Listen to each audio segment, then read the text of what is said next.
Hello，今日想同大家講下反轉人生嘅機會嚟啦。之前講過一路我主張一個成功嘅 Golden Circle 啦，就係揾出你嘅天賦、熱情同埋趨勢。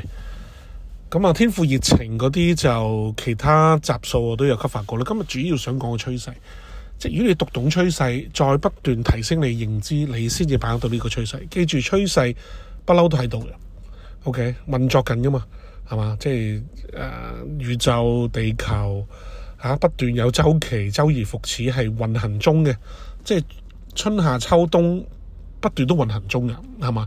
你唔可以話我嘅能力可以抵抗到夏天唔會嚟，咁唔會噶嘛，係嘛？即係我哋讀懂個趨勢就係等於知道宇宙嘅規律。OK， 而呢樣嘢點都會嚟嘅。咁好啦，我哋點樣把握呢？就要提高我哋嘅認知喺呢個趨勢上邊。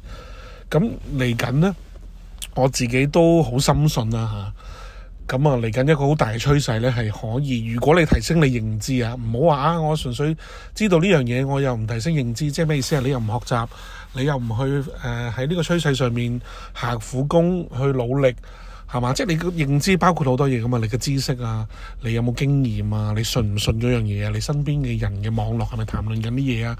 你平時放工唔做嘢，夜晚喺度可能睇手機嘅時候，你睇緊啲乜嘢啊？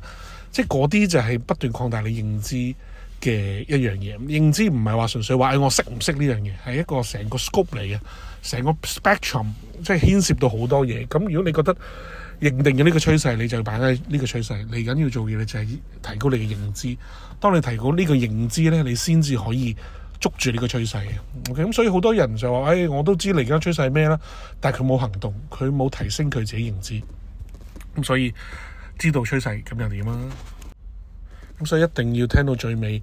咁我直接講下，以我應該由18、19年開始咧，其實我已經開始研究呢一樣嘢噶啦。咁而嚟緊呢樣嘢點解會係可以令你反轉人生呢？即係我哋又翻去以前啦。咁我哋用呢個易經九運嗰個狀態開始講起啦。而家係九運火運啦，係咪？對上20年係行土運，再上20年呢，好似係行金運，係嘛？唔知有冇人可以即係記得呢樣嘢？咁總之，如果你時光倒流20年前，咁你知道個趨勢就係房地產，咁而你又擴大房地產嘅認知，好緊要，呢樣嘢好緊要，真係。當你知道趨勢係地產，但係你冇認知呢，係冇用嘅。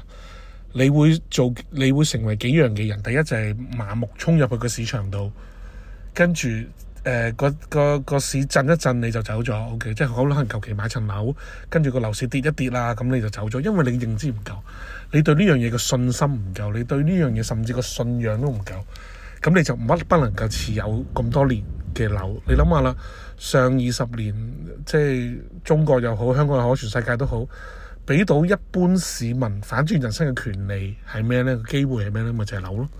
我識得太多嗰啲鋪王啊，普通嘅老百姓可能有自己一開始買咗一棟，跟住換過一棟，跟住買多棟收租，跟住樓換樓，樓套樓，跟住又有低利息周期，咁跟住揸住2-3層樓有2-3千萬，咁已經好好嘅一個人生啦，係嘛？但係佢可能冇乜技能，亦都冇乜特別嘅俾人叻嘅地方，係嘛？咁就真係把握咗呢個咁嘅趨勢。咁啦，再20年前，即係上一個20年前嘅20年前，即係講緊40年前，咁又發生咩呢？如果你把握到個趨勢就係投資股票，咁又誇張啦，係嘛？當時恒指幾多點啊？即係可能幾百點、1-2千點，咁最高峰恒指去到3萬幾點、4萬點，係嘛？即係唔好講美股啦，就係講香港啦。係嘛？咁所以如果你把握到而家嘅趨勢，而你又擴大你認知，呢個好緊要啊！其實就真係有個扭轉財富人生嘅一個機會。咁如果有聽開我之前好多財富財智嘅片都有講啦。咁我最覺得可以扭轉人生機會嘅嚟緊嘅一個最大嘅機遇就係加密貨幣。OK， 就係區塊鏈。OK，好多好多跡象，其實都唔係跡象，你已經美國而家錄緊音呢一刻，美國特朗普政府已經諗緊會唔會將國家嘅儲備放落去比特幣啦。咁已經係好誇張，即係一個國家即係已經認定比特幣係一個儲備嘅價值啦。即係如果你今日都仲覺得比特幣係騙局，比特幣係呃人嘅，比特幣係鬱金香，我見到仲有 YouTube 仲有人講比特幣鬱金香嘅時候，咁你係咪要真係認清下個事實？ETF 講緊有即係過千億美金嘅錢流入去比特幣，咁都係大機構啲退休基金啊、大公司嘅錢啊、富人嘅錢啊，已經係投資緊入去比特幣啦。咁係咪仲係撲死騙局呢？人哋咁多團隊、咁多資源去研究呢樣嘢。好啦，呢個第一啦。第二樣嘢就係世界正式呢，由以前合作嘅一個世界呢，變成一個分裂嘅世界噶啦。你中唔中意都好，呢個已經係既成事實啦。由幾時開始呢？